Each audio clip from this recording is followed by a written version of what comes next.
रंगीन सलवार कमीज पहनकर सर पर दुपट्टा लिए जब रोहिणी आचार्य सारण के सड़कों पर निकल रही हैं जनसंपर्क के लिए,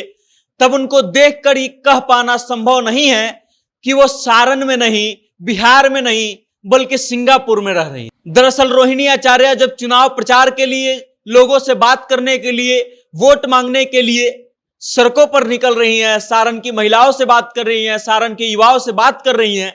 तब उनको देख करके लग रहा है कि वो अपने सिंगापुर के जीवन शैली को छोड़ करके आगे बढ़ चुकी हैं और अब सब कुछ भूल गई हैं, अब बिहार में रह रही हैं और बिहारी बन गई हैं। रोहिणी आचार्य जब वोट मांगने के लिए घूम रही हैं, महिलाओं से बात कर रही हैं, तो ठेठ अंदाज दिखाई दे रहा है उनका, और उनको देख करके लालू प्रसाद यादव का वो अल्हड़पन वाला फील आ रहा है। जैसे लालू प्रसाद यादव बोलने से पहले कुछ नहीं सोचते थे, लोगों के पास चले जाते थे, कहीं मुख्यमंत्री बनने के बाद किसी पान दुकान के पास खड़े होकर के पान खा लेते थे, और वही अल्हड़पन अब रोहिणी आचार्य में दिख रहा है। उन लोगों को उनका ठेठ अंदाज, ये अल्हड़पन खूब भा रहा है, और रोहिणी आचार्य भी थोड़ा सा भी कसक नहीं छोड़ रही हैं अपने चुनाव प्रचार के दौरान। जब वो लोगों से बात करने जा रही हैं तो महिलाओं और युवाओं को खासा टारगेट कर रही हैं। महिलाओं से बात करती हैं, युवाओं से बात करती हैं, उनसे भोजपुरी में बात करती हैं और लोगों को जोड़ने का प्रयास करती हैं।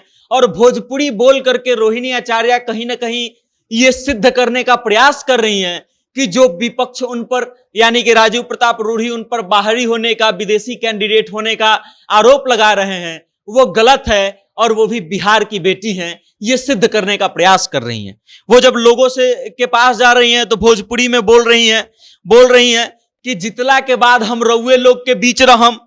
उसके बाद कह रही हैं कि हम बाहरी नहीं खी, हमार बाबूजी यहाँ के मुख्यमंत्री रहल बारन, जवन काम बचल बा उस सब हम करम।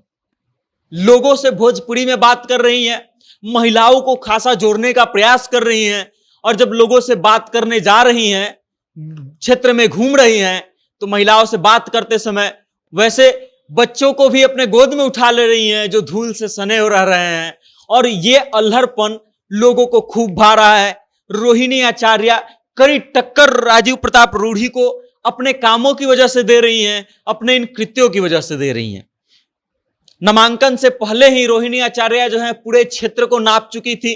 पूरा क्षेत्र भ्रमण कर चुकी थी, और अब जब नामांकन हो गया है तो रोहिणी आचार्य अपने पिता लालू प्रसाद यादव के साथ छपरा के रौजा में ही आरजेडी के ऑफिस में डेरा डाली हैं, और पिता पुत्री वहीं पर रह करके क्षेत्र में चुनाव प्रचार कर रहे हैं।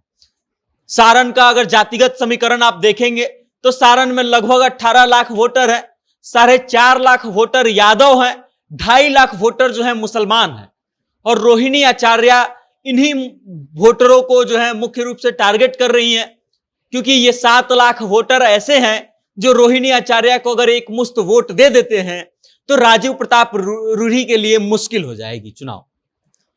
लेकिन अब देखना यह दिलचस्प होगा कि रोहिणी आचार्य का ये अल्हड़पन जो लोगों को अभी खूब भा रहा है, चुनाव में वोट देते समय कितना रिझा पाता है, और रोहिणी आचार्य राजीव प्रताप रूढ़ी पर कितना भारी पड़ती हैं, राजीव प्रताप रूढ़ी के इस आक्षेप को कैसे झेल पाती हैं, और चुनाव में जब लोग वोट देने जाते हैं तो लोग इन अल्हड़पन चीजों को ध्यान में रख करके वोट देते हैं, या फिर मुद्दा कुछ और हो जाता है। बाकी इस चीज को लेकर के आप क्या सोचते हैं? लालू प्रसाद यादव और रोहिणी आचार्य का यह अल्हड़पन आपको कैसा लगता है? कमेंट के माध्यम से अपना विचार हम तक जरूर भेजिएगा, और देखते रहिएगा जनता जंक्शन। बहुत बहुत धन्यवाद।